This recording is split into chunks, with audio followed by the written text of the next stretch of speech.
Ever wonder how honest and transparent Australia is when it comes to the topic of UAP, Unidentified Anomalous Phenomena? Well, remember when the former director of the All-Domain Anomaly Resolution Office, Dr. Sean Kirkpatrick, announced this to the world back on the 31st of May 2023. I have just held our first Five Eyes forum on this subject. We've entered into discussions with our partners on data sharing, how do they do reporting, what kind of analysis can they help us with, what kind of calibration can they help us with, what can we help them with, and we're establishing all of that right now. And they're going to end up, sending their information and data to us. For those of you that aren't familiar with the Five Eyes, those are that's the UK, Canada, Australia, New Zealand, and the United States. And then a few months later, on the 19th of July, the Australian Department of Defence came out in response to a question on notice and flatly denied that Australia ever attended the US-led briefing on UAP.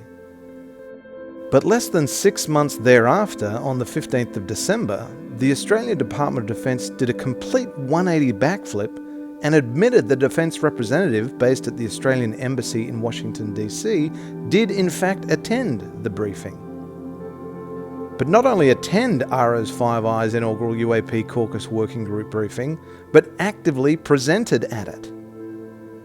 Well, turns out that wasn't the first time defence leadership weren't being honest and transparent with the Australian public and its elected representatives. On the 17th of May 2022, at the first US congressional hearing on UAPs in over 50 years, the Deputy Director of Naval Intelligence, Scott Bray, who led the chain of command for the Unidentified Aerial Phenomena Task Force, the UAPTF, testified the following. We also made a concerted effort to assemble subject matter experts from across the Department of Defense and the intelligence community and other U.S. government agencies and departments. We forged partnerships with the research, development, and acquisition communities, with industry partners, and with academic research labs, and we brought many allies and international partners into our discussions on UAP. Later that year, in a Senate estimates hearing on the 9th of November, Australian Greens Senator Peter Whish-Wilson, who is the only senator to date to have had the courage and gumption to ask questions about UAP in Australian Parliament, pressed the then Chief of Air Force and now Vice Chief of the Australian Defence Force, Air Marshal Robert Chipman, about UAP in an Australian context. And he was quoted at those hearings as saying the US had brought many allies and international partners into their discussions on UAPs. Given how close we are to the US, has there been any discussions with Australian intelligence services or the Air Force in relation to their approach? I'm not aware of any formal discussions that we've held with the US. So you're not aware. Is that means that it just hasn't come across your desk, or I imagine it would have come across my desk if those discussions were held in the last 4 months, but I can take on notice and see if there's any other discussions that have been held. At that very same Senate estimates, the then and still current Minister for Foreign Affairs, Senator Penny Wong, demonstrated just how ignorant she really is on the topic of UAP. Are you aware of reports? I did raise this with the previous Air Marshal as well, of US military exercises being cancelled because of concerns around air safety and observations of UAPs. Is this a UFO question?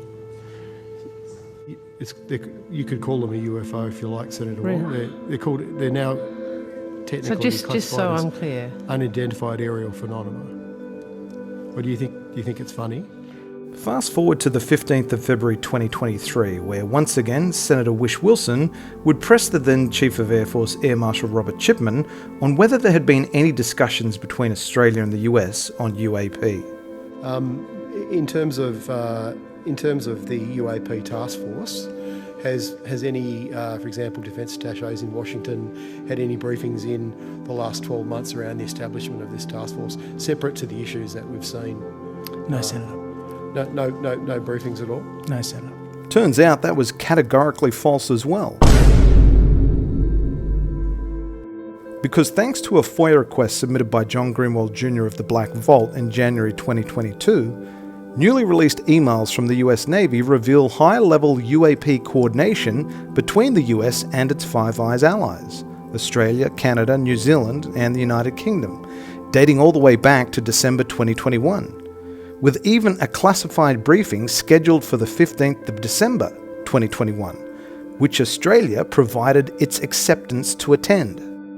While competing priorities for the UAPTF Director Brennan McKernan ultimately led to the classified briefing being rescheduled for early 2022, the emails highlight the Chief of Air Force's complete lack of awareness of UAP discussions and briefings between Australia and the US that he should have been fully aware of.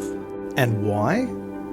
Because the then Chief of Air Force, Air Marshal Robert Chipman, led all discussions on UAP in an Australian context and was the sole person responsible for fronting up before a Senate estimates hearing to answer senators' questions on UAP. If there's anyone that had a need to know, it was Air Marshal Robert Chipman. So it begs the question, why the lack of transparency? And why was the Chief of Air Force, Air Marshal Robert Chipman, completely unaware of discussions between Australia and the US on UAP? Did he lie in his Senate estimates testimony? Or did one of his staffers lie to him? Was the Chief of Air Force grossly incompetent? Or was there just a complete lack of intelligence and information sharing? Or was it something more nefarious, like plausible deniability? I don't know the answer to that question, but each scenario is incredibly concerning. But the real important question is, what confidence do Australian taxpayers have that questions their elected representatives ask of those in positions of leadership and authority in the Australian Department of Defence are going to be answered honestly, accurately, and truthfully? You decide.